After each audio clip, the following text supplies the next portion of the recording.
शहर की शोरगुल भरी राहों में जिंदगी हर कदम एक नया सवाल लेकर आती है। क्या ये जीवन की असली छाप है? क्या यही है शांति की तलाश? आपका स्वागत है मेरे साथ इस सफर में, जहां मैं खोजता हूं मन की शांति की परछाई। क्या आप भी जुड़ना चाहते हैं मेरे साथ इस सफर में? चलिए साथ चले और खोजते हैं वो छुपी हुई शांति जिसे हम सब ढूंढते हैं। आइए इस सफर में दीव के मंजर को सजाते हैं और अपने मन की शांति की तलाश में निकलते हैं। Hello friends, welcome back to my channel. आज हम लोग निकल चुके हैं दीव की ओर और आज हम लोग जा रहे हैं दीव। एक्सप्लोर करेंगे दीव और देखते हैं कैसा टाइम रहता है। बज रहे हैं रात के 12 और ट्राई करते हैं अप्रोक्स 6 बजे 7 बजे उधर पहुंच जाए। आगे क्या होता है और आपको दिखाएंगे दीव में क्या क्या देखने जैसा है। ओके, चलो।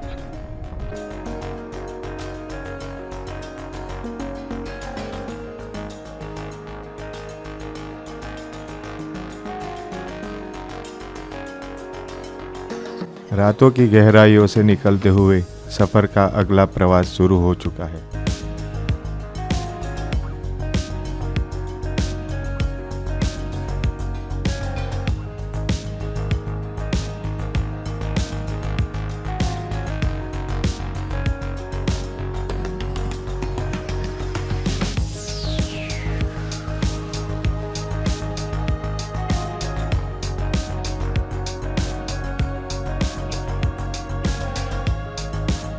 सुबह के पहले उजाले में नई सुबह की शुरुआत होती है और हम लोग पहुंच चुके हैं दीव।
आखिरकार हम लोग पहुंच चुके हैं नागोआ बीच, जहां सागर की लहरों से मिलती है जिंदगी की मिसाल। यहां की सौंदर्य से भरी शान को देखकर मन की शांति मिलती है। यहां हर कदम पे खुशियों की लहरें साथ चलती हैं। मुस्कान की चमक रेत के तारों में खिलखिलाती है।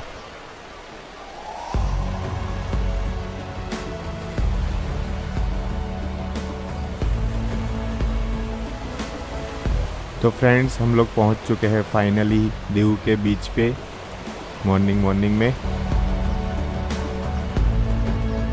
बहुत ही पीसफुल एटमॉस्फेयर है अभी तो।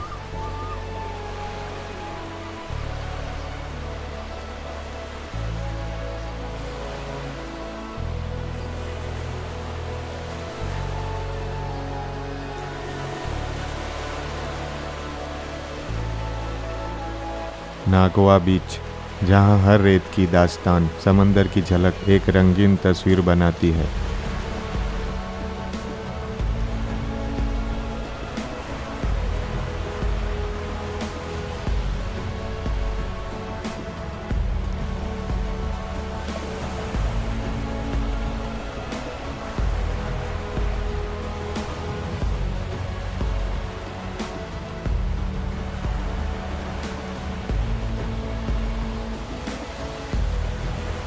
नागोआ बीच, जहां समय ठहर जाता है, यहाँ की शांति और सौंदर्य हर किसी का दिल बहलाती है।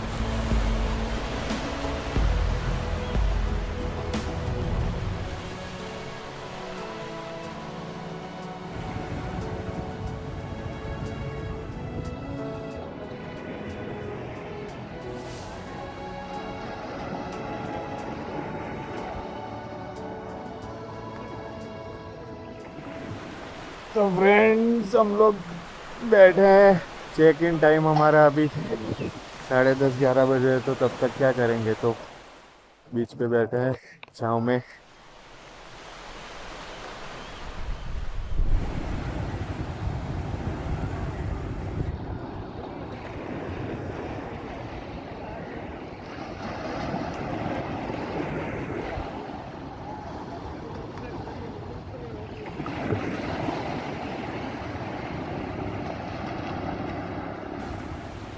तो फ्रेंड्स, हम लोग बैठे हैं अभी, नारियल पानी पिया है, होटल का चेक इन का वेट कर रहे हैं। होटल में चेकिंग जैसे होता है ऐसे रूम वूम दिखाता हूँ आपको, होटल वोटल।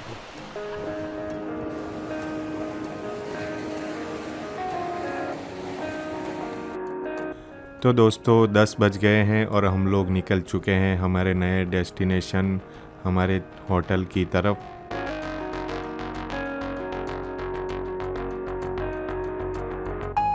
तो दोस्तों हम लोग अभी पहुंच चुके हैं द ग्रैंड हाइनेस होटल पे। आपको भी अगर ये होटल बुक करना है तो डिस्क्रिप्शन में मैं लिंक दे दूंगा और वहां से आप लोग अपने लिए यहाँ पर रूम बुक करवा सकते हैं। तो भाई आके बैठे हैं और रूम अलॉट हो रहा है, भूख भी लग रही है।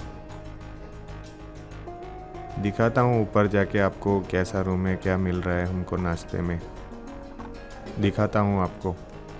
तो दोस्तों ये द ग्रैंड हाइनेस का कॉरिडोर है, यहाँ पे आप लोग देख सकते हैं ऐसे वॉल पे स्टैचू लगाए हुए हैं जो वीडियो शूटिंग के लिए भी बहुत ही सुंदर दिखते हैं और होटल का नज़ारा भी बहुत ही सुंदर बनाते हैं।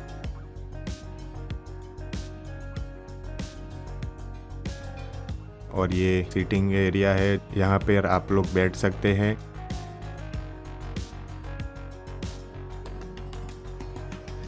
तो हमको रूम अलॉट हो गया है, तो चलते हैं अपने रूम की ओर।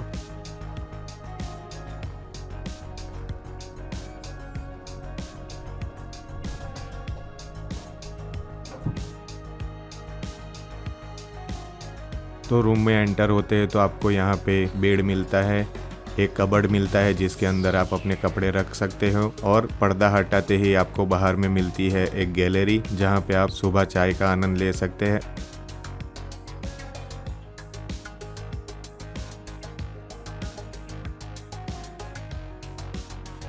और ये नीचे पड़ी है हमारी कार।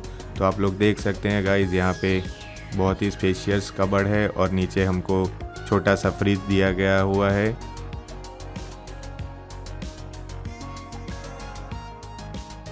यहाँ पे है टेलीफोन जिससे आप रिसेप्शन या फिर रेस्टोरेंट में अपने लिए फूड ऑर्डर कर सकते हैं। और ये है ड्रेसिंग मिरर जहाँ पे आप तैयार हो सकते हैं। और ये है पूरा अटैच टॉयलेट बाथरूम।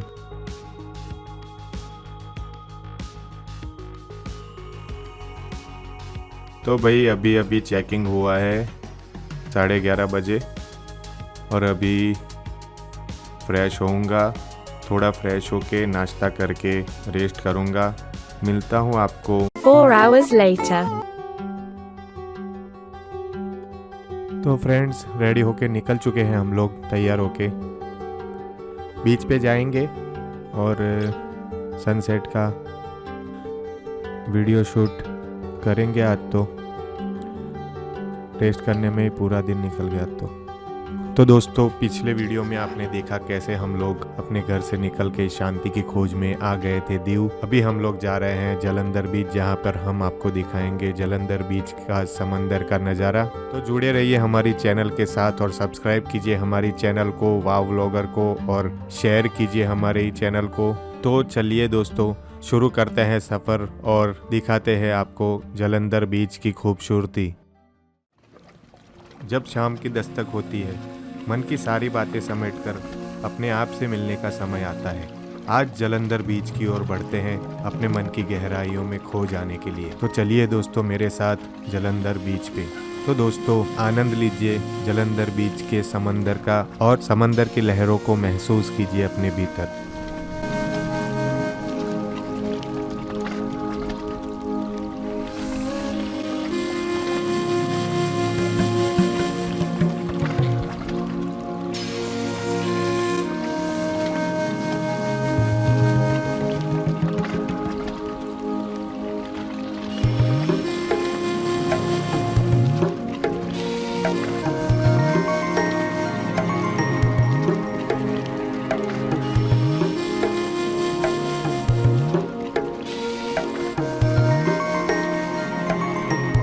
जालंधर बीच एक ऐसा कोना जहां समंदर की लहरों से मिलती है मन की शांति।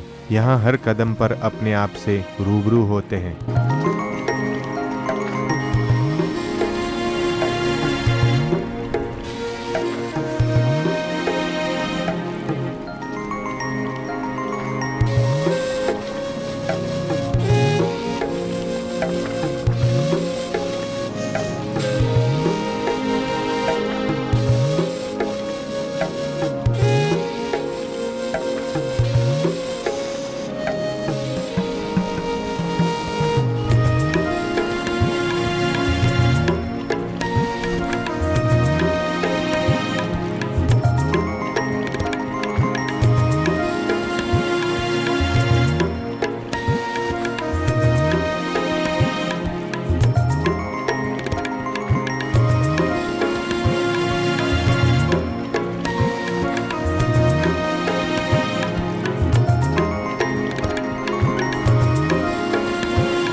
जो शांति की तलाश में हम लोग घर से निकले थे, आखिरकार हमने वो शांति यहाँ पे पाई। शाम के वक्त पर जालंधर बीच पर यहाँ पर मन को शांत करने वाला एटमॉस्फेयर आपको मिलेगा। अगर आप लोग राइड और एक्सट्रीम लेवल की एक्टिविटीज़ करना चाहते हैं तो आपको नागवा बीच पे जाना चाहिए।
सनसेट हो रहा है तो हम लोग जा रहे हैं दोस्तों अभी सनसेट का टाइम लैप्स शूट करने। वेट करो, करते हैं टाइम लैप्स और दिखाते हैं फिर आपको। सूरज ने अपने रंग बदलने शुरू कर दिए हैं और नज़ारा बिल्कुल जैसे एक चित्रित कहानी की तरह दिख रहा है। सूर्यास्त का नज़ारा देखकर खुद को मैं प्रकृति की शान में डूबा हुआ महसूस करता हूँ।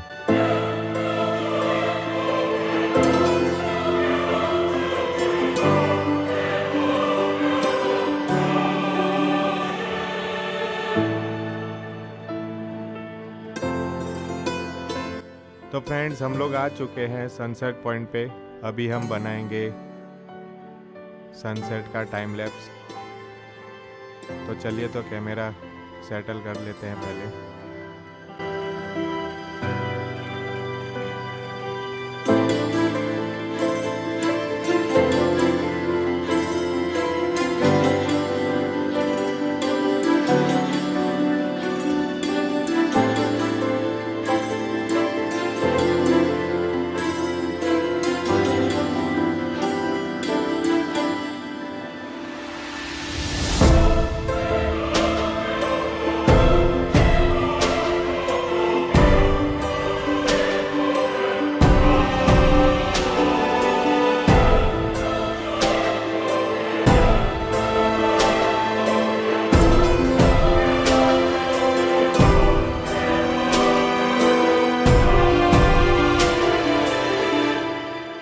व्यू की शान से भरा ये सफर अब अपने अंत में आता है। हम लोग जा रहे हैं द ग्रैंड हाइनेस होटल पे। कल सुबह हम लोग जल्दी निकलेंगे सनराइज शूट करने के लिए।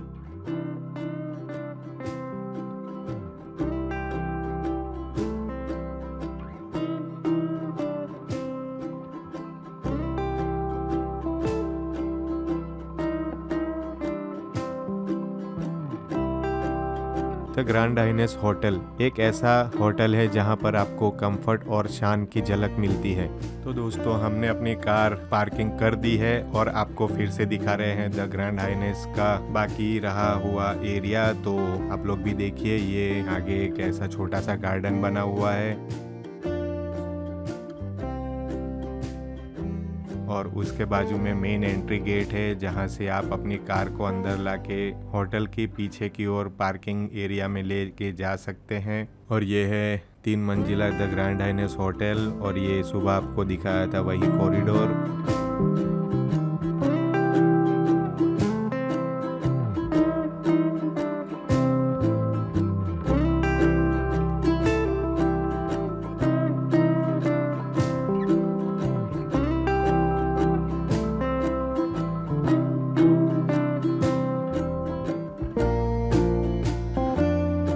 यहाँ से आप ऊपर लिफ्ट में जाएंगे तो ये हमको दिखती है 3rd फ्लोर की लॉबी और आप लोग देख सकते हैं बहुत ही हाइजेनिक और बहुत ही क्लीन होटल है ये।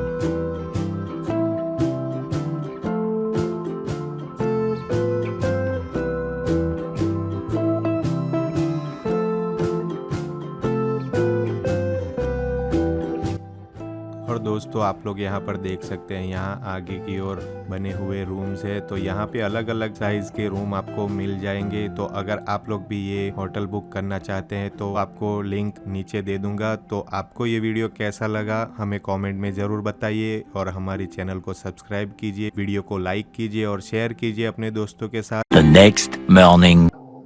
रेडी हो चुके हैं, अभी बज रहे 6 और बाकी नमस्कार दोस्तों, तो आज हम लोग फिर से आ चुके हैं जालंधर बीच। सुबह यहाँ पे सनराइज का वीडियो आपके लिए शूट करने के लिए। ज़्यादा टाइम ना बिगाड़ के चलिए आपको दिखाते हैं जालंधर बीच का खूबसूरत सनराइज। तो भाई बहुत भागते भागते आ चुके हैं, अभी सनराइज हुआ नहीं है तो कैमरा लगाते हैं, टाइम लैप्स लेते हैं। तो फ्रेंड्स, हमने कैमरा लगा चुके हैं और ये देखिए टाइम लैप्स का हमारा कैमरा लग चुका है। सनराइज हो रहा है, देख सकते हैं आप, और हम लोग हैं बीच पे।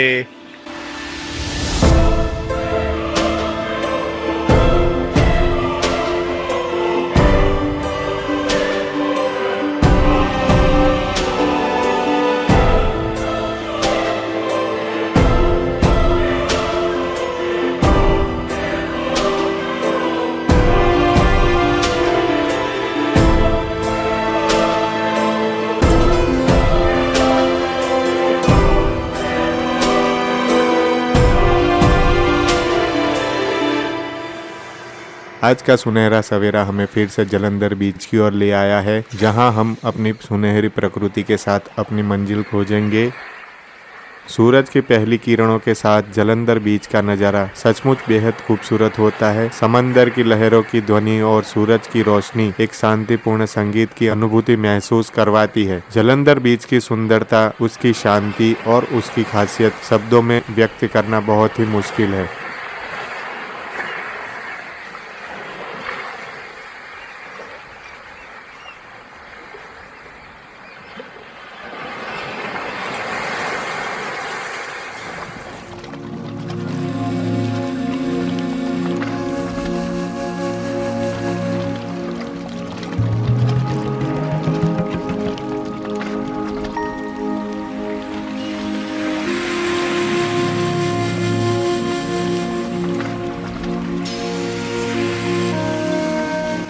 सुबह सुबह उठ के आए, थोड़ा लेट हो गया था लेकिन जैसे जैसे कवर कर लिया है। अभी तो आप व्यू देखो।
जलंधर बीच एक ऐसी खास जगह है जहां समंदर और सूरज का मिलन हर किसी को भाता है। इस शांत माहौल में अपने आप को खो देना एक अद्वितीय अनुभव है।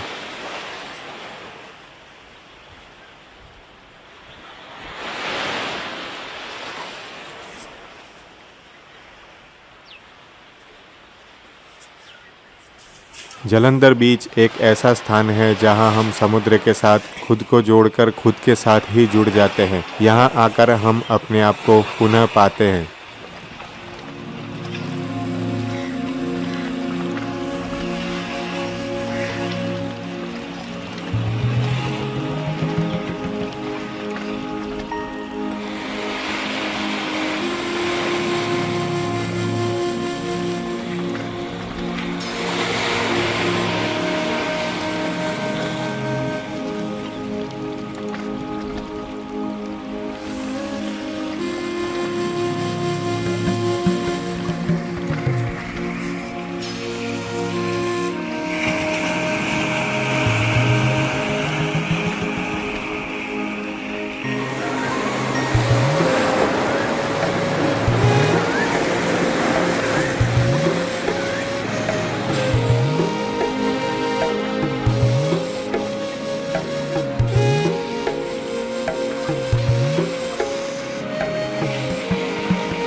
फिर मिलते हैं आपको आगे। आज हम जाएंगे ड्यू फोर्ट पे तो मिलते हैं फ्रेंड्स। ओके, तो देखो आगे। दोस्तों, जलंधर बीच दीव की शान है। यहाँ की खूबसूरती और यहाँ का शांतिपूर्ण वातावरण हमें अपने आप को फिर से जीने का संदेश देता है। धन्यवाद दोस्तों, और चैनल को सब्सक्राइब करना ना भूलें। तो मिलते हैं हम आपको एक नए वीडियो के साथ, नए डेस्टिनेशन के साथ। हमारी चैनल को सब्सक्राइब कीजिए। तब तक के लिए टेक केयर, गुड बाय।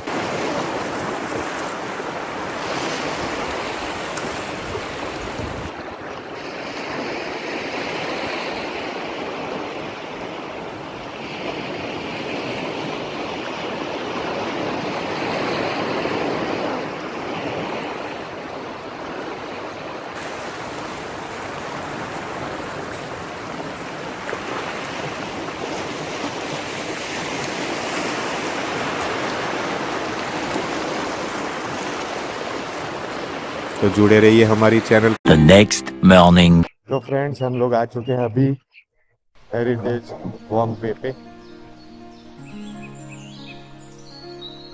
नमस्कार दोस्तों, मैं आपका फिर से वाव व्लॉगर में बहुत बहुत स्वागत करता हूं। पिछले वीडियो में आपने देखा कैसे हम लोग सुबह जाके जालंधर बीच का सनराइज शूट करके आए थे, और आज हम लोग आ चुके हैं दीव की बहुत ही प्रख्यात हेरिटेज वॉल, जिसको हेरिटेज वॉकवे भी कहा जाता है। तो चलिए सफर शुरू करते हैं और आपको दिखाते हैं हेरिटेज वॉकवे।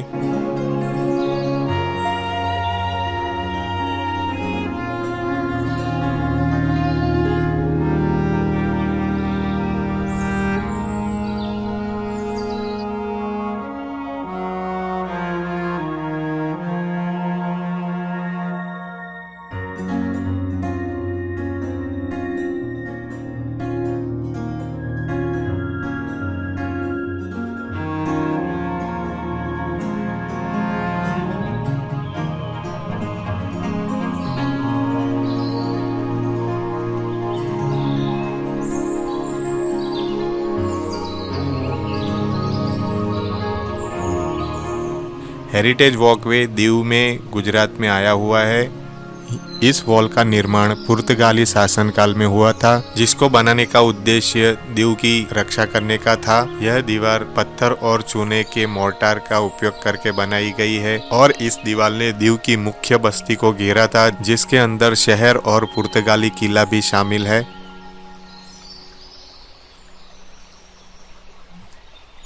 तो ये है फ्रेंड्स हेरिटेज वॉकवे। यहाँ पे कुछ नहीं है, चल के जाना है, चल के आना है। तो चलो चलते हैं।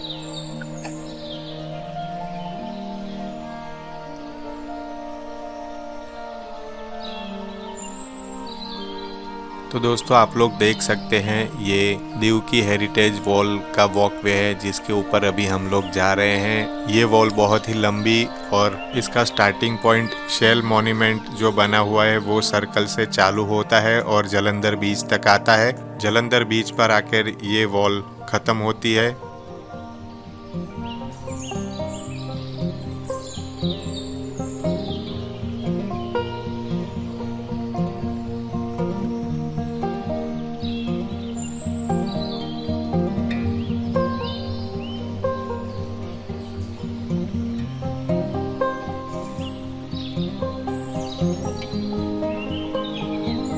वहां तक जाना है।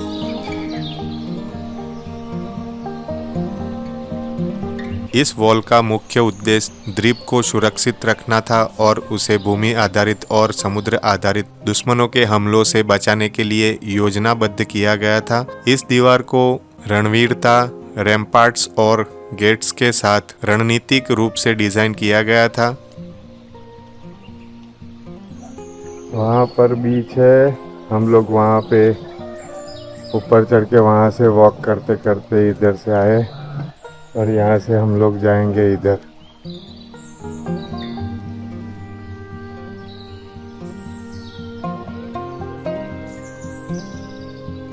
दोस्तों, हेरिटेज वॉकवे जो है, इसकी कुल लंबाई 4335 फुट के आजू बाजू है, जो जालंधर बीच से चालू होके झांपा रोड से होके मारुति नगर तक जाती है, और वहां से आगे दीव बस स्टैंड की बाजू में बना हुआ शेल मॉन्यूमेंट है, वहां पर खत्म होती है।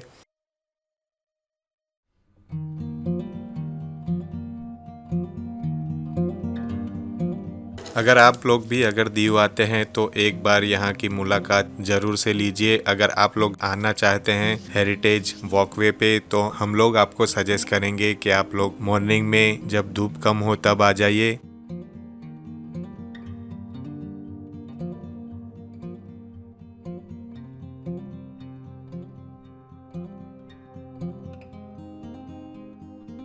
तो गाइस, आप लोग देख सकते हैं यहाँ पे रिनोवेशन का काम चालू है पूरी वॉल का।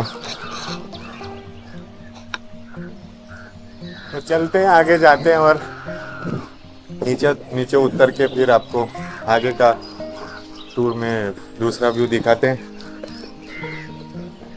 और भी इधर जाएंगे, उधर तक, वो ऊपर तक जाके वापस आएंगे। ओके।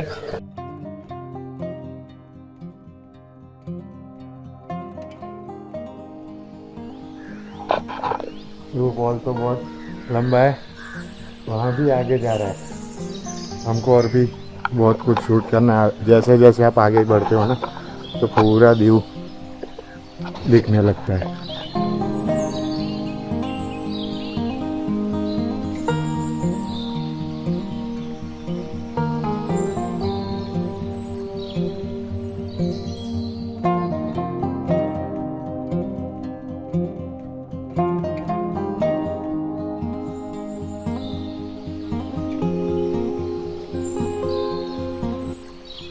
अबे चलना बहुत है, चल चल के थक गए तो आगे आधे रास्ते से ही वापस हम लोग आ चुका है। ये हमारी कार पड़ी है नीचे, ये हो रहा वॉक करके आ गए।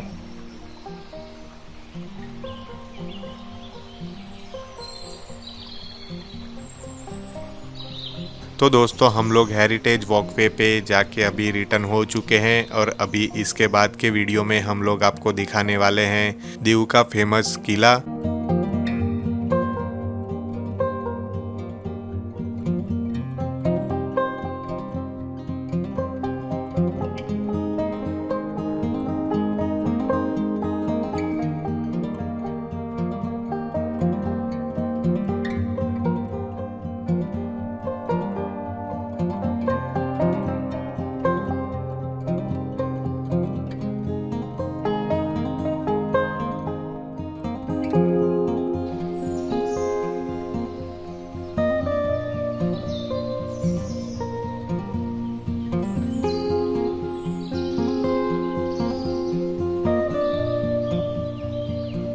तो अभी चलते हैं कार में और फिर आगे दीव फोर्ट जाएंगे हम लोग।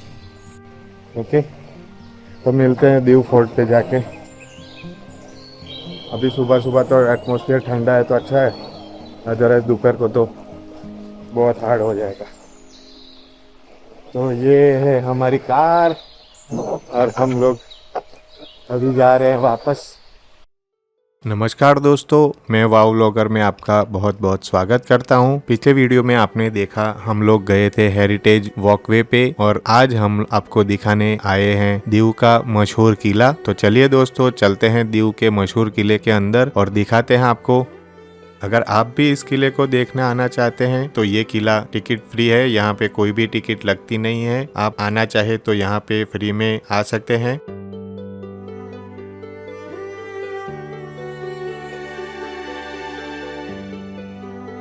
तो आप लोग देख सकते हैं दोस्तों, यहाँ पर इस फोर्ट का रिनोवेशन काम चालू है।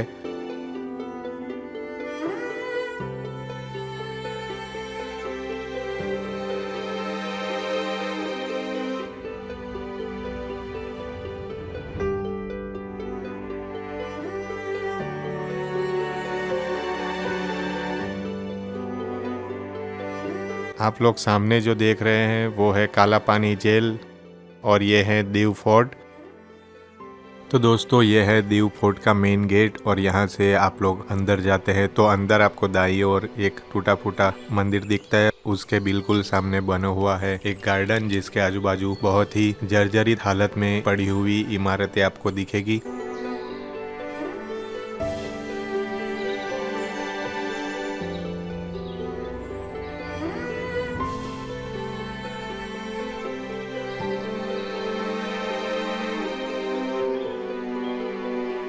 इस हेरिटेज साइट को फिर से रिनोवेट किया जा रहा है। तो दोस्तों आप लोग यहाँ पे देख सकते हैं ये जो शिलालेख है उसके ऊपर दीव फोर्ट का पूरा इतिहास लिखा हुआ है और बीच में दीव फोर्ट का नक्शा भी बना हुआ है।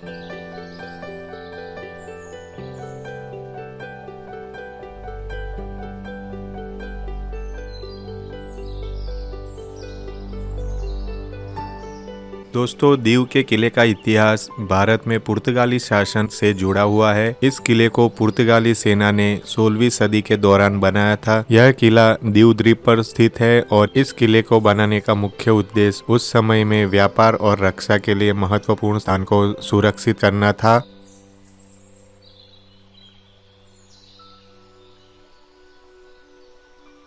दीव किले की कंस्ट्रक्शन की शैली बहुत ही आकर्षक और मिश्रित है, जिसमें पुर्तगाली और भारतीय शैली का मिश्रण है।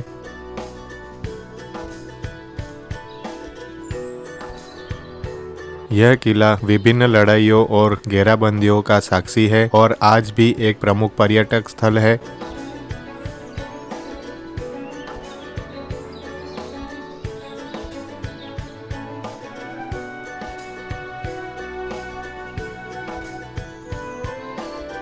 हम आपको पहले लेके जा रहे हैं यहाँ का फेमस लाइट हाउस दिखाने।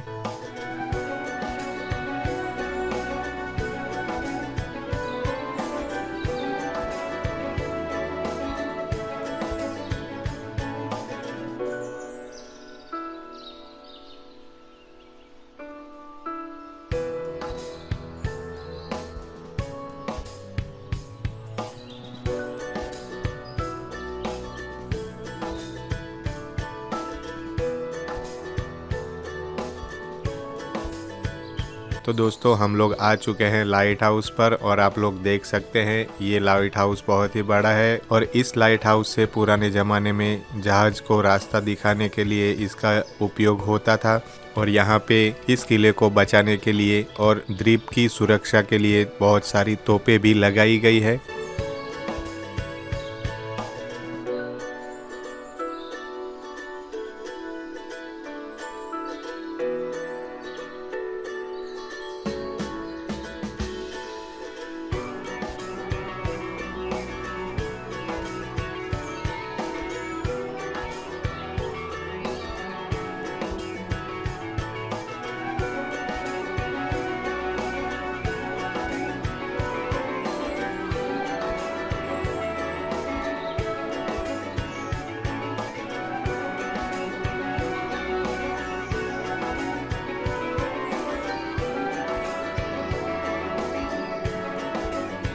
तो दोस्तों हम लोग लाइट हाउस देख के अभी आ चुके हैं इस किले के आर्मर गृह में, जहां पर बहुत सारी तोपें रखी गई है और अलग अलग तरह के कैनन्स है।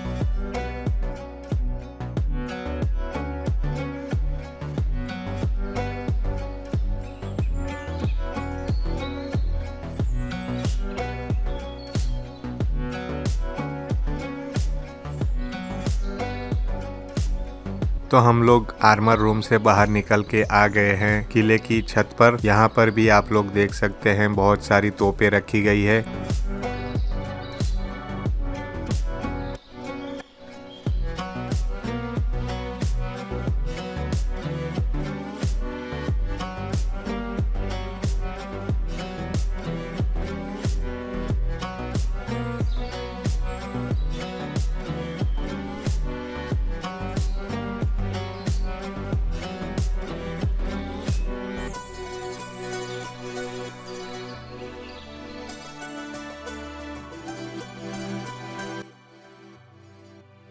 व्यू फोर्ट में आ गए, लेकिन धूप में काले होने के अलावा कुछ भी नहीं है। पत्थर है, सब रिनोवेशन चल रहा है। पुरानी सब तोप रखी गई है, बाकी कुछ नहीं है। पत्थर पत्थर चारों ओर पत्थर, और इधर ये समंदर, बाकी कुछ भी नहीं है। गोल गोल घूम रहे हैं, रास्ता मिल ही नहीं रहा है ठीक से। सब रिनोवेशन का काम चल रहा है, आप देख सकते हैं पूरा रिनोवेशन चल रहा है।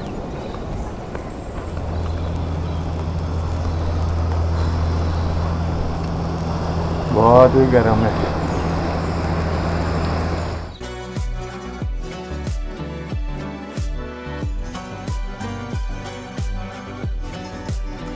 तो गाइस हम लोग आ चुके हैं अभी दूसरे पड़ाव पे, जहाँ पे लंबी रेंज की तोप रखी गई है।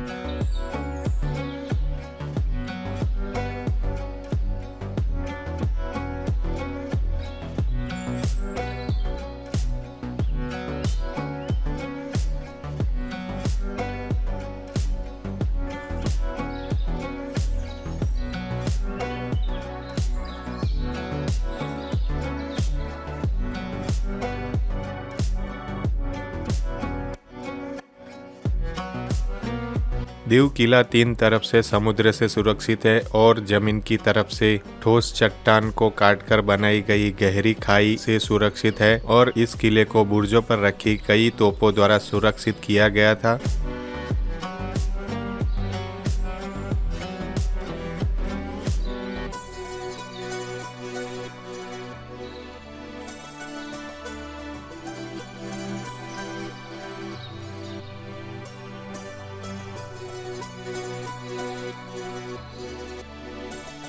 यह किला 56,736 वर्ग मीटर में फैला हुआ है। यह किला एशिया का सबसे महत्वपूर्ण पुर्तगाली किला माना जाता है।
तो दोस्तों अभी हम लोग आ चुके हैं और यहाँ से आपको दिखाते हैं काला पानी जेल। आप लोग देख सकते हैं सामने काला पानी जेल है जहाँ पे कैदियों को रखा जाता था। और ये किले का जर्जरित हुआ इलाका है जो आक्रमण में जर्जरित हो चुका था। अभी यहाँ पे फिर से रिनोवेशन का काम चल रहा है, किले को फिर से बनाया जा रहा है।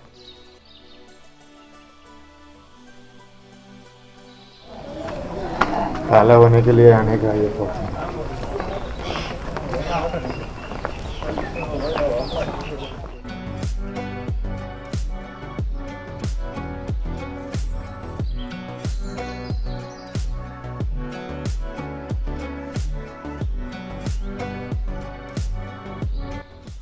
भाई दीव फोर्ट से तो बाहर आ चुके हैं, लेकिन बहुत ही गर्म है एटमॉस्फेयर। तो दोस्तों आपको हमारा वीडियो कैसा लगा हमें कमेंट में ज़रूर बताइए और हमारे चैनल को सब्सक्राइब कीजिए। तो मिलते हैं आपको अगले वीडियो में, तब तक के लिए take care, good bye. Hello friends, welcome back to my channel wow vlogger में मैं आपका बहुत बहुत स्वागत करता हूं। और आज मैं आपको लेकर आया हूं INS खोखरी म्यूज़ियम पर।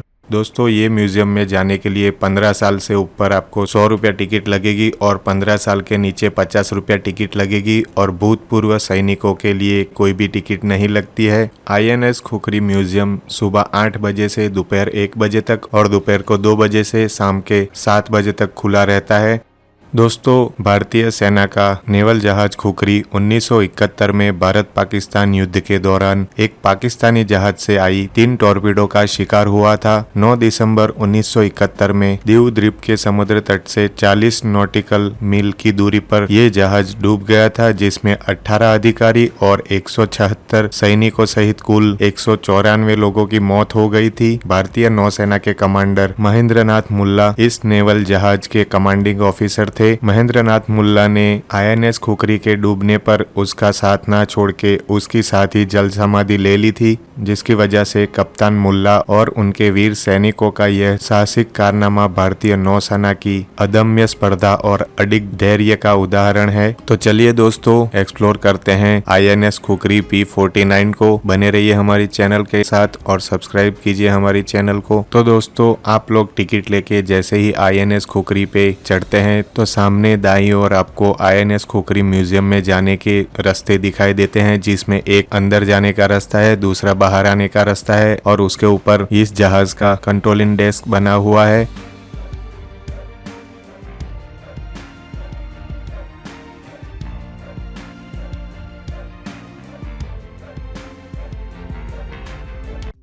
दोस्तों जहाज की आगे की ओर बढ़ते हैं तो आपको यहाँ पर इस जहाज की मशीनरी दिखते हैं और आपको दिखते हैं 4 मिसाइल लॉन्चर। मिसाइल P-21 सतह से सतह पर मार करने वाली मिसाइल है जिसे जहाज के प्लेटफॉर्म से दागा जाता है और 80 किलोमीटर तक की दूरी तक इससे निशाना साधा जा सकता है। INS खुखरी P-49 ऐसी 4 मिसाइलों को ले जाने में सक्षम है। इस मिसाइल का एक रूपांतर P-22 जो एक इंफ्रारेड होमिंग मिसाइल है उसको भी P-21 मिसाइलों के बदले उन्हीं कंटेनरों में रखा जा सकता है। तो आप लोग मेरे पीछे देख सकते हैं ये P-21 मिसाइल है। यहाँ आगे की ओर आपको जहाजों को मार गिराने के लिए गन दिखाई देगी और इसके आगे की ओर देखेंगे तो जहाज को रोकने के लिए एंकर की चेन दिखाई देगी।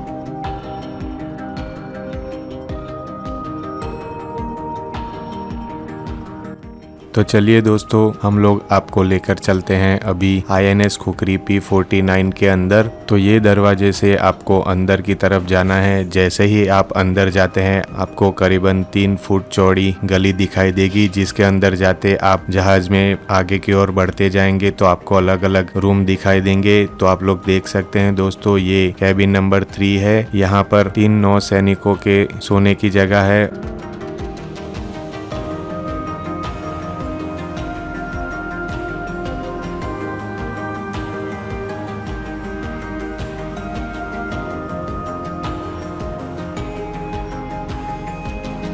चलिए तो दोस्तों आगे की ओर बढ़ते हैं। बहुत ही कंजप्टेड एरिया है। आप लोग सोच सकते हैं कैसे हमारे नौसैनिक इस जहाज में अपना सफर तय करते थे।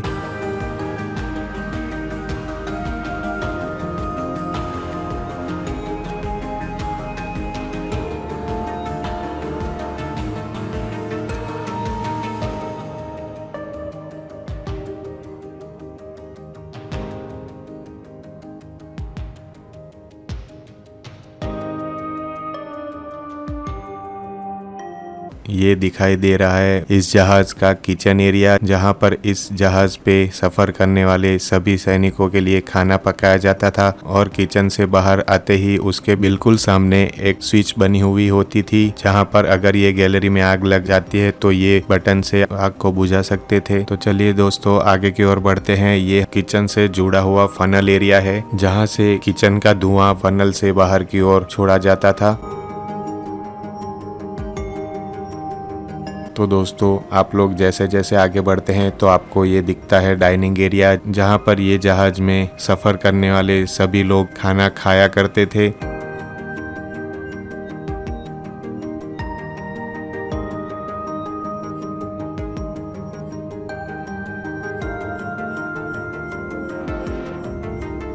डाइनिंग एरिया से आगे हम लोग बढ़ते हैं तो हम लोग को दिखती है बहुत सारी पाइप।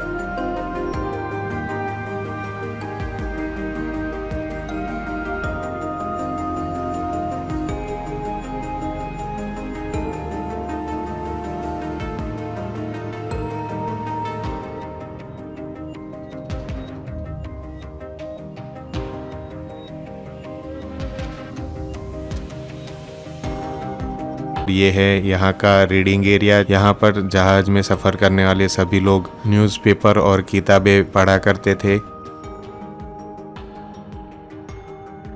और आप लोग यहाँ पर देख सकते हैं यहाँ पर एक पोस्टर लगा है जहाँ पर लिखा है कर्तव्य कभी आग और पानी की परवाह नहीं करता। और यहाँ से आगे बढ़ते हैं तो आपको दूसरी तरफ पे दिखाई देता है किचन एरिया जो रीडिंग एरिया और डाइनिंग एरिया से कनेक्टेड है।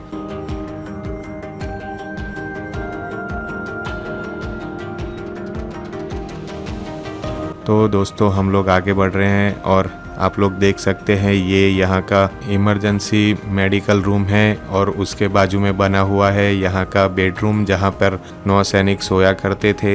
एक छोटा सा रूम है उसमें 9 लोगों की सोने की जगह है।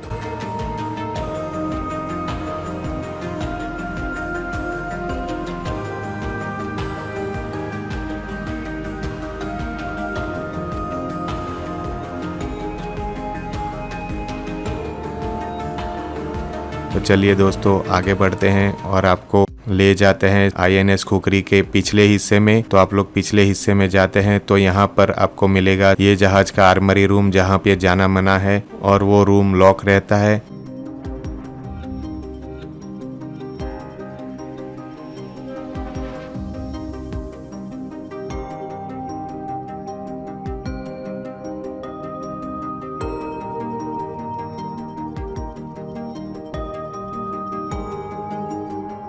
दोस्तों पीछे की ओर आप जैसे ही एंटर होते हैं तो आपको यहाँ पर बहुत सारी रस्सी और बहुत सारे उपकरण देखने को मिलेंगे।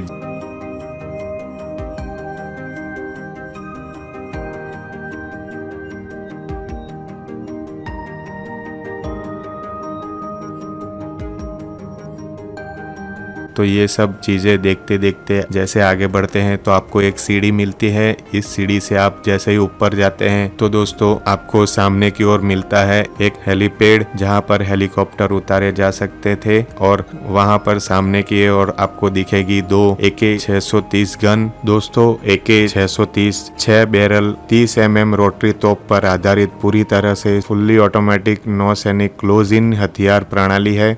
इसे एक बंद स्वचालित बुर्ज में स्थापित किया गया है और इसे फायर कंट्रोल रडार और टेलीविजन डिटेक्शन और ट्रैकिंग द्वारा निर्देशित किया जाता है।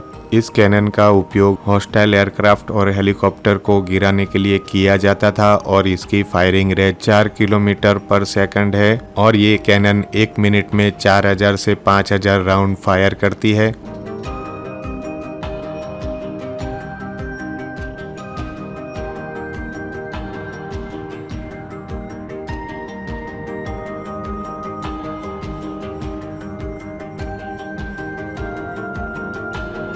आगे की ओर आप लोग बढ़ते हैं तो आपको ऐसे रस्सी लगाने के लिए बहुत सारे बैरल्स दिखाई देंगे और उसके बाजू में आपको लगा हुआ दिखेगा एक चेफ लॉन्चर। चेफ लॉन्चर एक ऐसा उपकरण है जिसका उपयोग आने वाली दुश्मन मिसाइलों के खिलाफ रक्षा प्रदान करने के लिए किया जाता था। यह मिसाइल को जहाज की स्थिति के अनुसार मूर्ख बनाने के लिए जहाज की चारों ओर रडार बनाने वाली सामग्री वितरित करता था। तो चलिए दोस्तों आपको दिखाते हैं चेफ लॉन्चर पीछे से कैसे दिखता था। यहाँ से भूसा भरा जाता था जो आने वाली मिसाइलों को गुमराह करता था।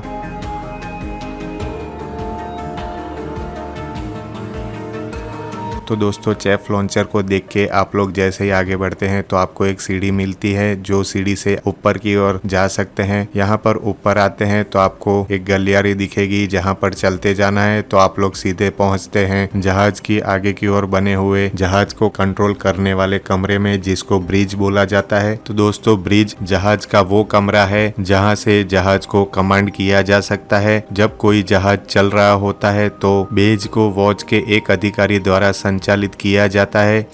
आमतौर पर इस कमरे में जहाज के कप्तान बैठते हैं।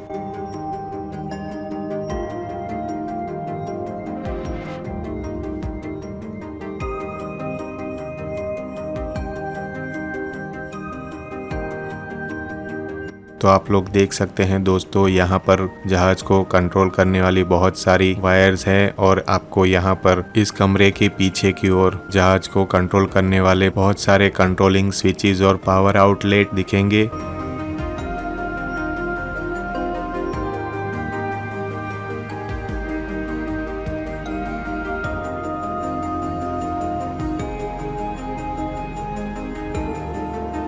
तो ये कमरा देख के आप लोग जैसे ही आगे की ओर बढ़ते हैं तो आप लोग निकलते बाहर की ओर, जहाँ पर एक चेयर रखी है और जहाँ पे बाजू में एक लाइट लगी है जिससे रात को सामने आने वाले जहाजों को रास्ता दिखाया जाता था। और वो देख के आप लोग जैसे ही आगे की ओर बढ़ते हैं तो आप लोग पहुँचते हैं फिर से जहाज के पिछले हिस्से में, जहाँ से आपको सीढ़ी से नीचे उतरना होता है।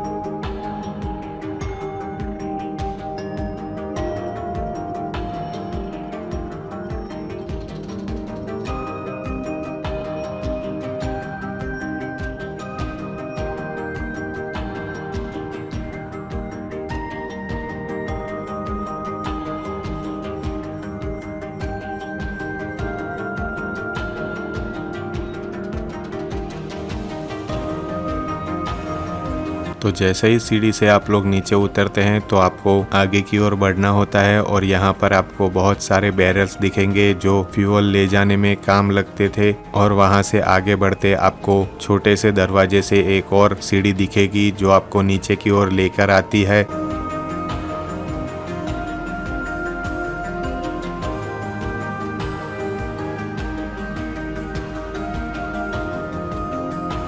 वहाँ से आगे बढ़ते आपको एक दरवाजा मिलेगा जहाँ से आप लोग INS खुखरी के मेन म्यूजियम से बाहर आ जाएंगे और आप लोग पहुँच जाएंगे INS खुखरी के फ्रंट एरिया में।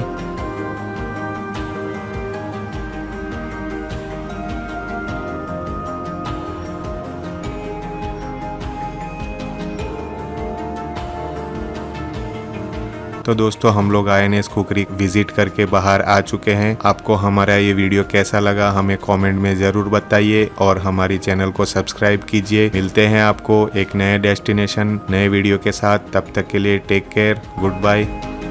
The next morning.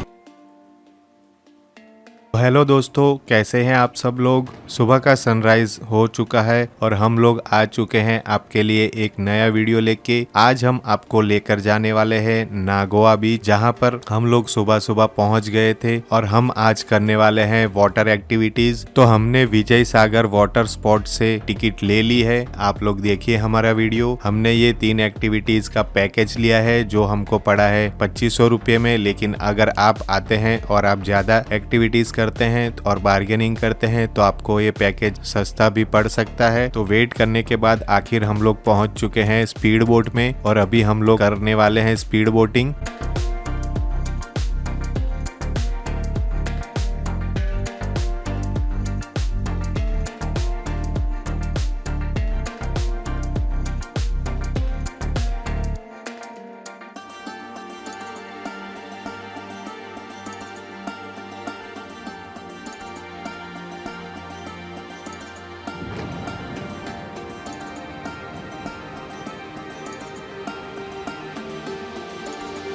तो दोस्तों हमारी राइड खत्म हो चुकी है, लेकिन यही बोट से हम लोग जाने वाले हैं पैरासेलिंग करने।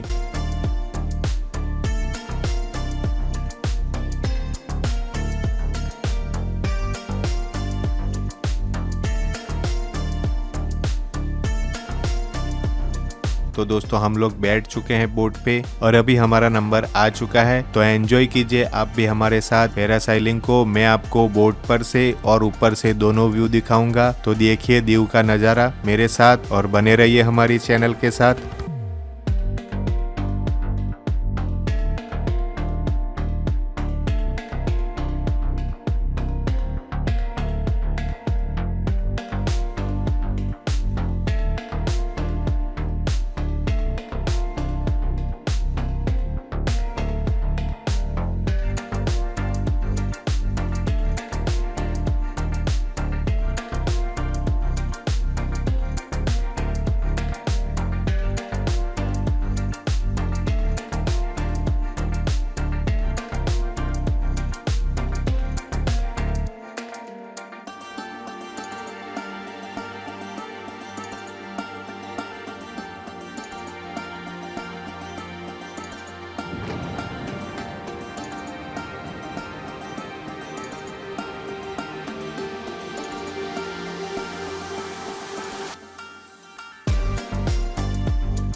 दोस्तों आपको कैसा लगा पैरासाइलिंग का हमारा वीडियो कमेंट में जरूर बताइए। और हमारी ये राइड खत्म हो चुकी है और अभी हम लोग जाने वाले हैं वाटर स्कूटर चलाने। तो दोस्तों चलिए हमारे साथ।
हेलो दोस्तों, वाटर स्कूटर की एक्टिविटी हमारी ख़त्म हो चुके हैं और अभी हम लोग करने वाले हैं बाइक राइड, जो 4 व्हील बाइक है और ये भी हमारे पैकेज में इंक्लूड है। तो चलिए जल्दी से ख़त्म करते हैं ये एक्टिविटी और फिर चलते हैं INS खुकरी मेमोरियल पे।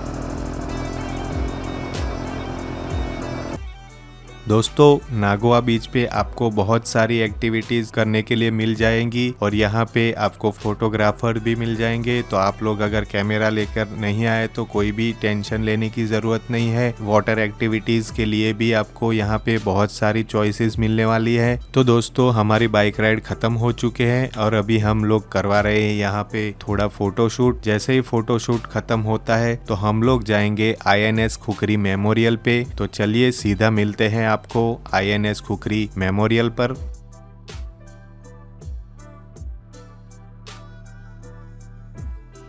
हम लोग पहुंच चुके हैं INS खुकरी मेमोरियल पर और हमने कर ली है हमारी गाड़ी पार्क। दोस्तों ये जो मेमोरियल है सुबह 9 बजे से रात के 10 बजे तक खुला रहता है। यहाँ का कॉन्टेक्ट नंबर, लोकेशन और वेबसाइट मैंने डिस्क्रिप्शन में डाल दी है। आप लोग वहाँ पे जाके ज़्यादा जानकारी पा सकते हैं। तो हमने करवा दी है यहाँ से मेमोरियल तक पहुंचने के लिए बैटरी कार। तो चलिए दोस्तों मैं आपको दिखाता हूं INS खुकरी मेमोरियल तक पहुंचने का रास्ता, जो हम लोग कार में बैठ के जाएंगे। आप अगर कार लेना नहीं चाहते हैं तो आप चलकर भी जा सकते हैं। दोस्तों ये जो बगी राइड है उसका चार्जेस पर पर्सन 20 रुपीज़ होता है 1 वे का।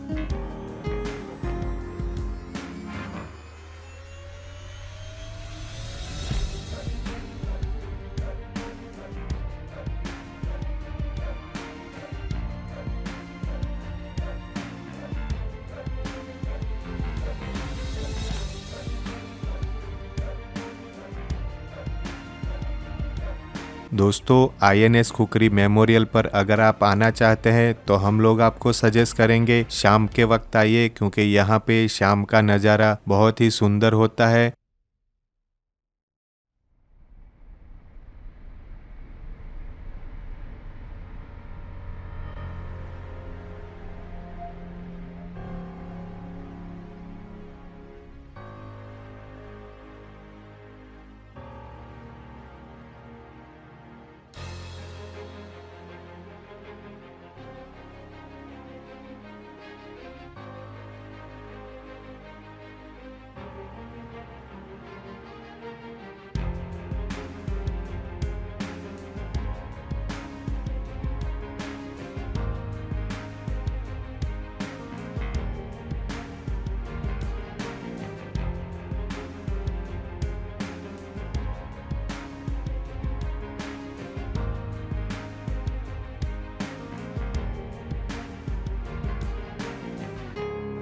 दोस्तों भारतीय सेना का नेवल जहाज खुखरी 1971 में भारत पाकिस्तान युद्ध के दौरान एक पाकिस्तानी जहाज से आई 3 टॉर्पीडो का शिकार हुआ था। 9 दिसंबर 1971 में दीव द्वीप के समुद्र तट से 40 नॉटिकल मील की दूरी पर यह जहाज डूब गया था, जिसमें 18 अधिकारी और 176 सैनिकों सहित कुल 194 लोगों की मौत हो गई थी। भारतीय नौसेना के कमांडर महेंद्र नाथ मुल्ला इस नेवल जहाज के कमांडिंग ऑफिसर थे। महेंद्र नाथ मुल्ला ने आईएनएस खुखरी के डूबने पर उसका साथ ना छोड़ के उसकी साथ ही जल समाधि ले ली थी, जिसकी वजह से कप्तान मुल्ला और उनके वीर सैनिकों का यह साहसिक कारनामा भारतीय नौसेना की अदम्य स्पर्धा और अडिग धैर्य का उदाहरण है। और उन सभी सेलर्स की बहादुरी के सम्मान में ये आईएनएस खुखरी मेमोरियल बनाया गया है। आईएनएस खुखरी मेमोरियल का उद्घाटन 15 दिसंबर 1999 को हुआ था और ये चक्रतीर्थ बीच की पहाड़ी पर बनाया गया है। यहाँ पर आईएनएस खुखरी का एक मॉडल रखा गया है, जिसको देखने के लिए यहाँ पर बहुत सारे पर्यटक आते हैं। दोस्तों ये जगह बहुत ही वेल मेंटेन जगह है। यहाँ पर जो जहाज का मॉडल बना हुआ है वो अंदर से आप नहीं देख सकते। यहाँ पर बने हुए ग्लास के कैबिन के अंदर वो मॉडल रखा हुआ है, तो आप लोग बाहर से देख सकते हैं। और इस ग्लास के ऊपर आईएनएस खुखरी में शहीद हुए हमारे सभी नौसैनिकों के नाम लिखे हुए हैं।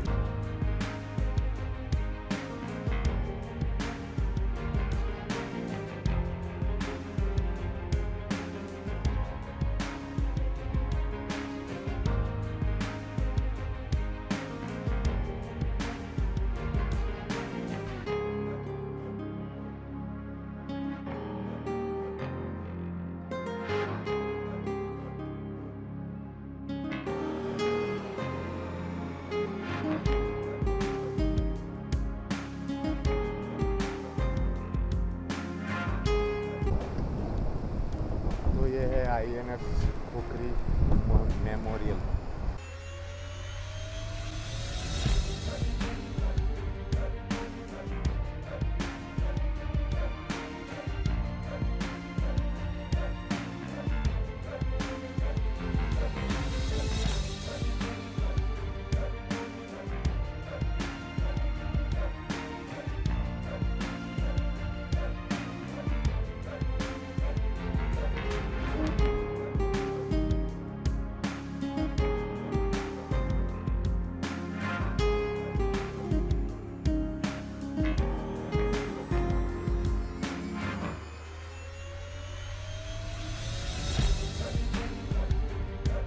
तो दोस्तों हम लोग आईएनएस खुखरी देख के वापस आ चुके हैं। तो आपको हमारा वीडियो कैसा लगा आप लोग हमें जरूर कमेंट में बताइए, और आप लोग हमें बताइए आप लोग कहाँ का वीडियो देखना चाहते हैं। तो मिलते हैं दोस्तों हमारे नए डेस्टिनेशन नए वीडियो के साथ। तब तक के लिए टेक केयर, गुड बाय, और बने रहिए हमारी चैनल के साथ। Till then take care, good bye. The next morning. Hello दोस्तों, कैसे हैं आप सब लोग। मैं आपका वाव व्लॉगर में बहुत बहुत स्वागत करता हूं। हमारे आज की जर्नी बहुत ही आध्यात्मिक और भगवान से जुड़ी हुई होने वाली है। तो नायडा गुफा से होते हुए हम लोग आज आपको दिखाने वाले हैं दो ऐसे मंदिर जो अगर आप दीव में आते हैं तो आपको अनिवार्य उस मंदिर में दर्शन करना चाहिए। पहला मंदिर है गंगेश्वर महादेव मंदिर, जो बहुत ही फेमस मंदिर है, और दूसरा मंदिर है महाकालेश्वर महादेव मंदिर। तो दोनों मंदिर के दर्शन हम आपको करवाएंगे। जुड़े रहिए हमारी चैनल के साथ और हमारी चैनल को सब्सक्राइब कीजिए। तो चलिए दोस्तों, लेके चलते हैं आपको पहले गंगेश्वर महादेव मंदिर।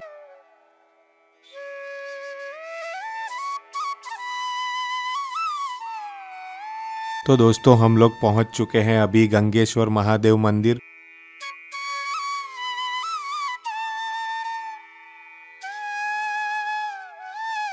गंगेश्वर महादेव मंदिर आप पहुंचते हैं तो यहाँ पर आपको पार्किंग की पूरी फैसिलिटीज मिल जाएगी। अभी हम लोग चलते हैं गंगेश्वर मंदिर में दर्शन करने के लिए।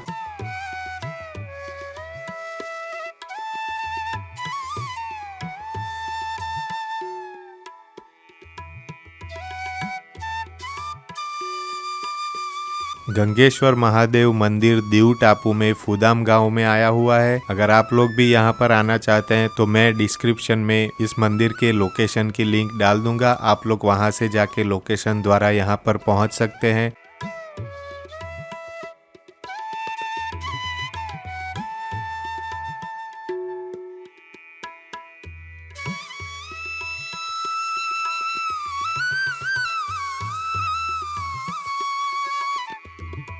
इस मंदिर के बारे में आपको बताएं तो परंपरा के अनुसार इस मंदिर को 5000 साल पुराना माना जाता है और इस मंदिर पर हुई पुरातात्विक खोज ने इस बात की पुष्टि भी की है। किसानों के अनुसार इस मंदिर की स्थापना पांडवों ने की थी, जिन्होंने यहाँ पर 5 शिवलिंग बनाए थे।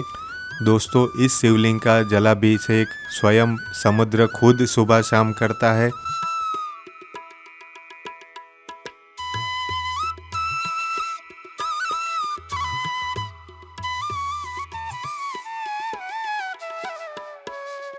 दोस्तों, इस मंदिर में पांडव भाइयों ने अपनी व्यक्तिगत आकार के आधार पर 5 शिवलिंग की स्थापना की थी। सबसे बड़ा लिंग पांडव भाइयों में से एक भीम ने बनाया था, क्योंकि उनका शरीर आकार में बहुत बड़ा था।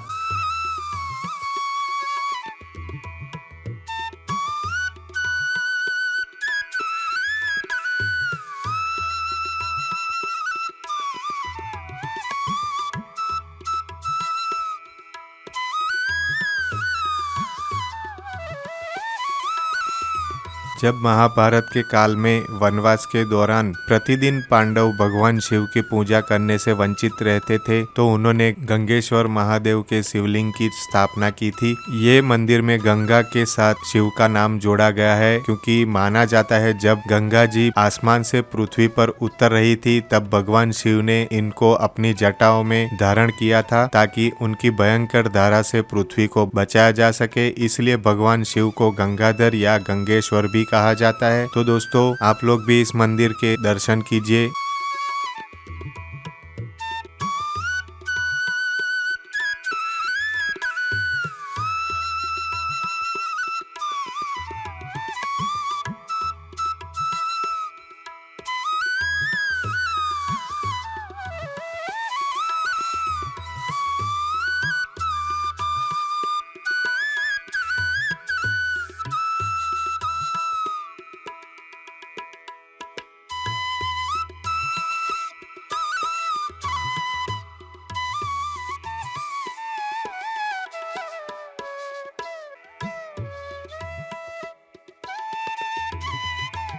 दोस्तों, गंगेश्वर महादेव मंदिर भगवान शिव को समर्पित एक हिंदू मंदिर है, जो दीव से 3 किलोमीटर दूर फूदाम गांव में समुद्र तट पर स्थित है। इस मंदिर का दृश्य अद्वितीय है, जो अरब सागर पर स्थित है। ये मंदिर मुख्य रूप से दीव के शिलापट के बीच समुद्र तट पर स्थित गुफा मंदिर है। जब यात्री गुफा में प्रवेश करते हैं तो वहाँ भगवान गणेश, भगवान विष्णु और देवी लक्ष्मी जी के दर्शन करते हैं और फिर 5 शिवलिंग समुद्र समुद्र के बीच में विभिन्न आकार में दिखाई देते हैं। इस मंदिर की बहुत महत्वपूर्ण विशेषता है और चट्टान के ऊपर शिवलिंग और शेषनाग को बनाया गया है। दोस्तों, ये शिवलिंग समुद्र में डूबे रहते हैं और केवल नीची ज्वार के दौरान दिखाई देते हैं। इस मंदिर को समुद्र के किनारे का मंदिर भी कहा जाता है क्योंकि इस मंदिर का शिवलिंग समुद्र के किनारे पर स्थित है। तो चलिए दोस्तों, आगे बढ़ते हैं।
गंगेश्वर महादेव जी के दर्शन करके हम लोग निकल चुके हैं श्री महाकालेश्वर महादेव मंदिर जाने के लिए, जो आया हुआ है वणाकबारा गांव में, जो दीव से सिर्फ 3 किलोमीटर की दूरी पर है। ये मंदिर बहुत ही भव्य और बहुत ही सुंदर मंदिर है, जिसमें आपको शिव जी के शिवलिंग के अनोखे दर्शन होंगे।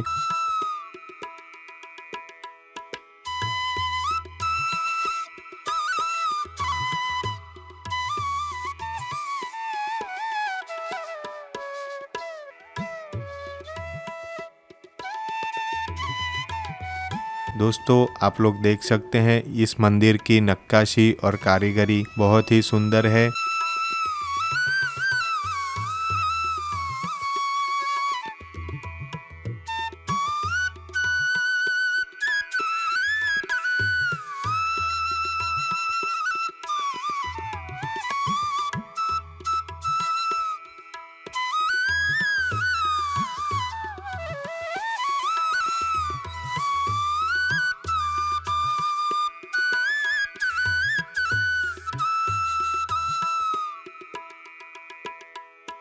इस मंदिर में आप जैसे ही प्रवेश करते हैं तो बाईं ओर आपको मिलती है हनुमान जी की मूर्ति, जहां से दर्शन करके आप मंदिर के अंदरूनी हिस्से में जा सकते हैं।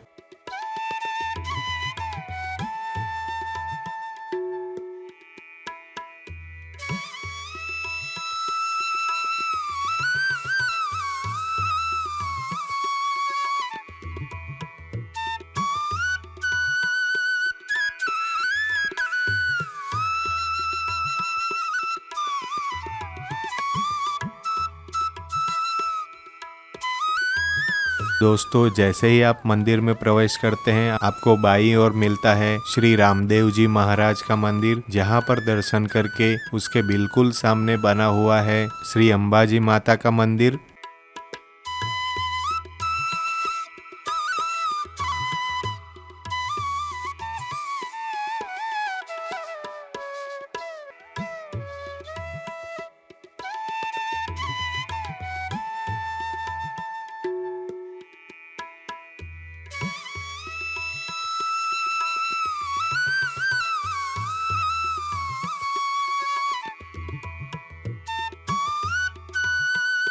तो दोस्तों अंबाजी माता के दर्शन करके जैसे ही आप मंदिर के परिसर में प्रवेश करते हैं तो बाईं ओर आपको मिलता है श्री लक्ष्मी नारायण जी का मंदिर, जहां पर आप दर्शन करके बाजू में बैठे हुए गणेश जी के दर्शन भी कर सकते हैं।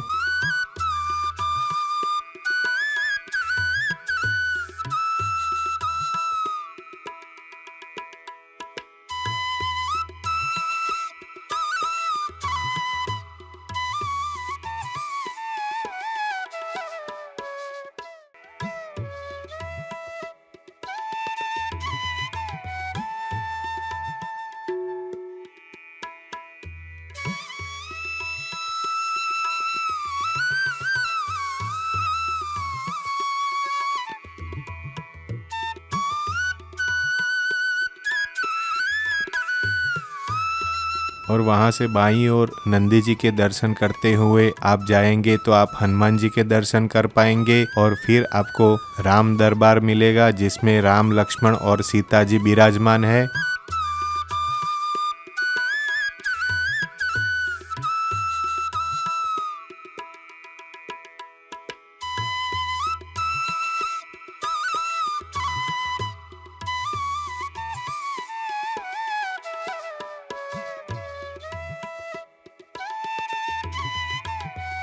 सबके दर्शन करके आखिर में आप जैसे ही आगे बढ़ते हैं तो आपको महाकालेश्वर महादेव जी का मंदिर दिखता है, जो बहुत ही मन को शांत करने वाला अनुभव देगा आपको। तो दोस्तों चलिए आगे बढ़ते हैं और मैं आपको शिव जी के नजदीक से दर्शन करवाता हूँ।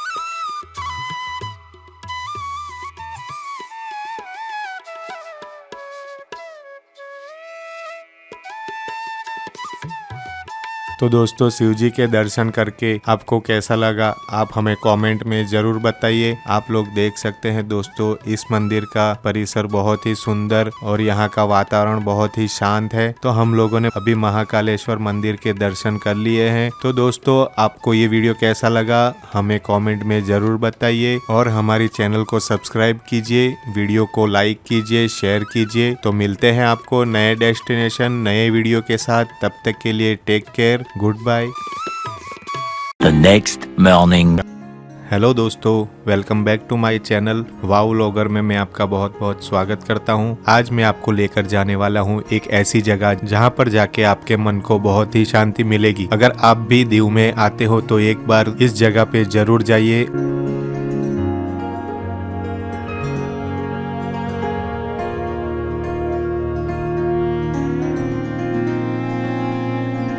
तो चलिए दोस्तों हम लोग आ गए हैं अभी पार्किंग में। हमने हमारी कार पार्क कर दी है और अभी हम लोग पहुंच गए हैं नक्षत्र वन में। दोस्तों आप लोग देख सकते हैं यहाँ पे कितना सुंदर नजारा है।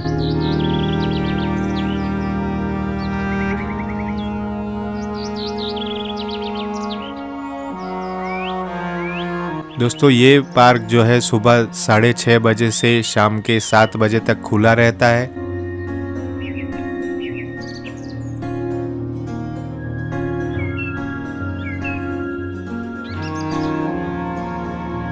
दोस्तों नक्षत्र वन एक एस्ट्रो थीम गार्डन है जिसमें विभिन्न राशियों से जुड़े विभिन्न प्रकार के पौधे और पेड़ लगे हुए हैं। ये उद्यान भारतीय ज्योतिष प्रणाली के अनुसार डिजाइन किया गया है, जो विभिन्न ग्रहों के गति को पौधों से जोड़ती है। इस गार्डन में बच्चों को खेलने के लिए एक अलग क्षेत्र है।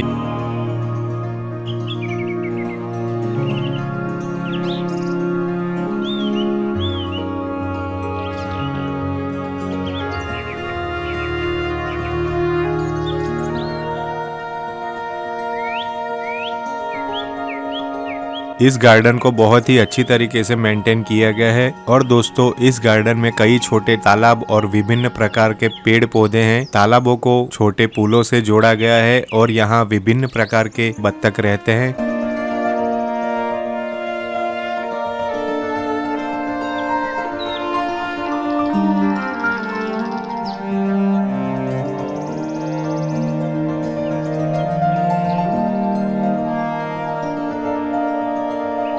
अगर आप लोग भी यहाँ पर आना चाहते हैं तो इस नक्षत्र वन का एड्रेस और लोकेशन में नीचे डिटेल में दे दूंगा, आप लोग वहाँ से जाके लोकेशन और एड्रेस देख सकते हैं।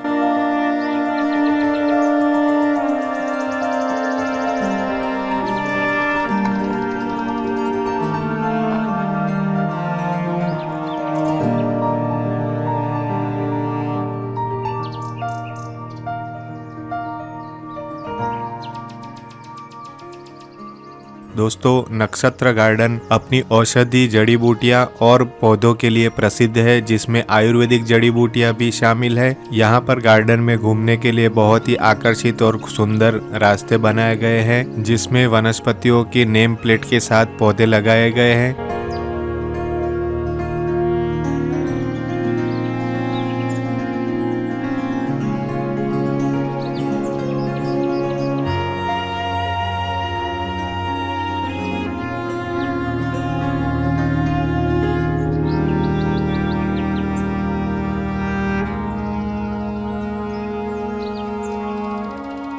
दोस्तों, ये नक्षत्र वन जो है इसका हैंडलिंग दीव वन विभाग के द्वारा किया जाता है।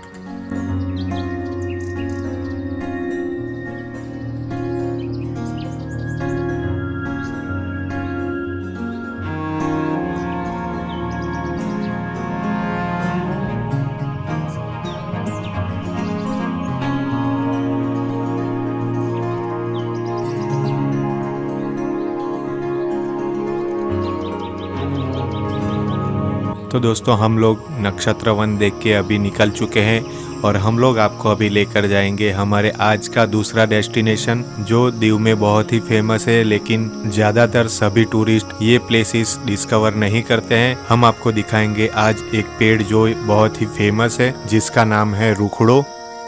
दोस्तों, ये पेड़ ज्यादातर अफ्रीका और मडागास्कर में पाया जाता है। दोस्तों, आप जो ये पेड़ देख रहे हैं, ऐसा माना जाता है कि अरब के व्यापारी जो बाहर से आए थे, उन्होंने 500 साल पहले ये पेड़ यहाँ पे बोया था और इस पेड़ की आयु करीबन 2000 साल तक होती है और इसको बहुत ही बड़े सफेद फूल आते हैं और इसको बादामी रंग के फल लगते हैं जो छोटे आकार के होते हैं और इस पेड़ का आकार हाथी के पैर जैसा होने से इसको एलिफेंट लेक के नाम से भी जाना जाता है।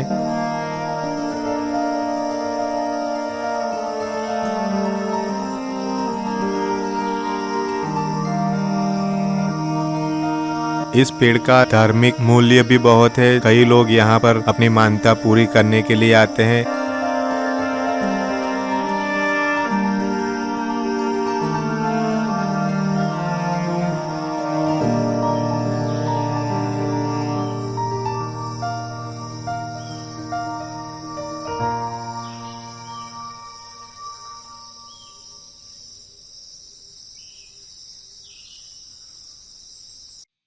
दोस्तों, हमने आपको दिखाया दीव में प्रख्यात रुखड़ा का ट्री। अभी हम लोग आपको लेकर चलते हैं एक ऐसी जगह जो शायद ही दीव में कोई आता है तो यहाँ पे विजिट करता है।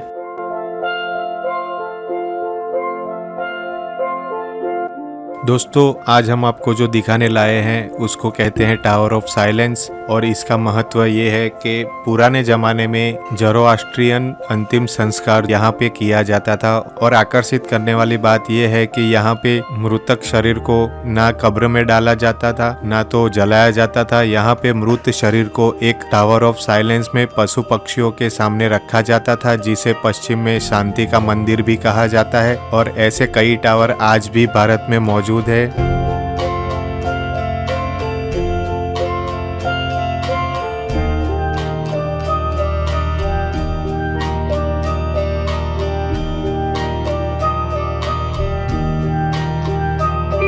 ईरान और भारत में ऐसे कई टावर हैं, लेकिन इसकी विशेषताओं का अध्ययन अब तक कम हुआ है क्योंकि इन टावरों में जाना मना है। लेकिन इस विशेष रीति को छोड़कर अब ईरान में ये प्रथा बंद हो चुकी है।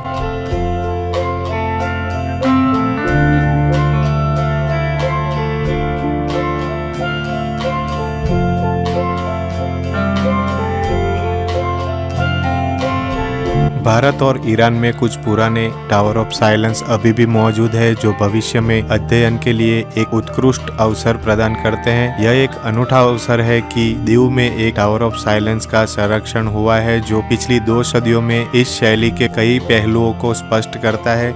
ये एक टावर का एक अद्वितीय उदाहरण है जिसका डिजाइन बहुत अलग है जो सामान्यतः मान्यताओं से भिन्न है। यह परंपरा अभी भी जारी है लेकिन धीरे धीरे यह कम हो रही है और जल्दी ही टावर ऑफ साइलेंस भी इतिहास हो जाएगा।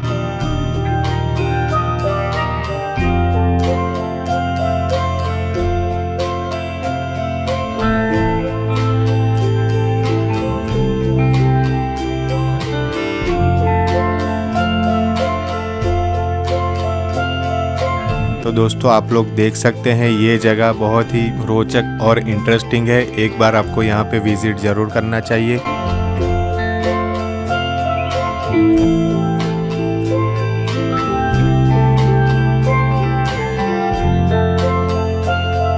तो चलिए हम लोग आपको लेके चलते हैं आगे के डेस्टिनेशन पर जिसका नाम है केव बीच।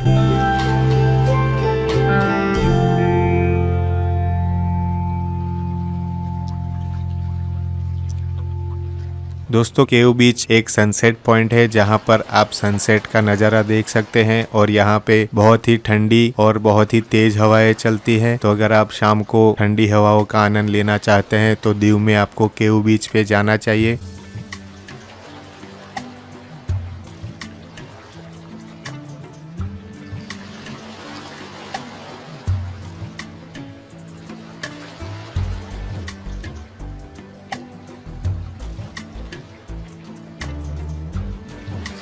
तो दोस्तों केव बीच विजिट करने के बाद हमारा फाइनल डेस्टिनेशन है वो है डायनासोर पार्क जो नागोआ बीच के दूसरे छोर पे आया हुआ है। अगर आप लोग यहाँ आते हैं तो आपको यहाँ पे शाम को टहलने के लिए बहुत ही अच्छा वॉकवे मिल जाएगा।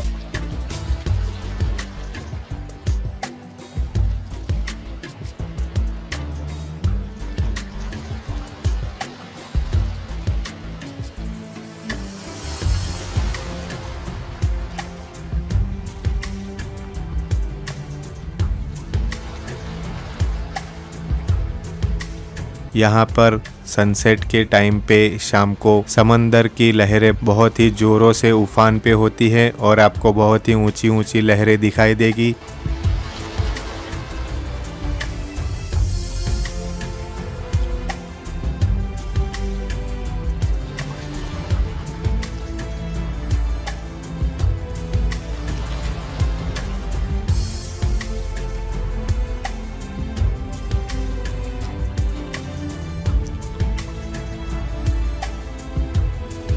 आप लोग देख सकते हैं दोस्तों यहाँ पे ये पूरा सॉलिड रॉक्स से बना हुआ बीच है। यहाँ पे बहुत ही बड़ी बड़ी लहरें आती हैं और शाम का नज़ारा यहाँ पे बहुत ही सुंदर होता है। तो आप लोग भी अगर दीव आते हैं तो एक बार यहाँ पे विजिट आपको करना चाहिए। तो दोस्तों आज का हमारा वीडियो आपको कैसा लगा हमें कमेंट में ज़रूर बताइए। हमारी चैनल को सब्सक्राइब कीजिए, वीडियो को लाइक कीजिए और ज़्यादा से ज़्यादा ये वीडियो को शेयर कीजिए ताकि हमारा ये वीडियो ज़्यादा से ज़्यादा व्यूवर्स तक पहुँच पाए। थैंक यू दोस्तों, मिलते हैं तो हमारे नेक्स्ट डेस्टिनेशन और नेक्स्ट वीडियो में। तब तक के लिए टेक केयर, गुड बाय।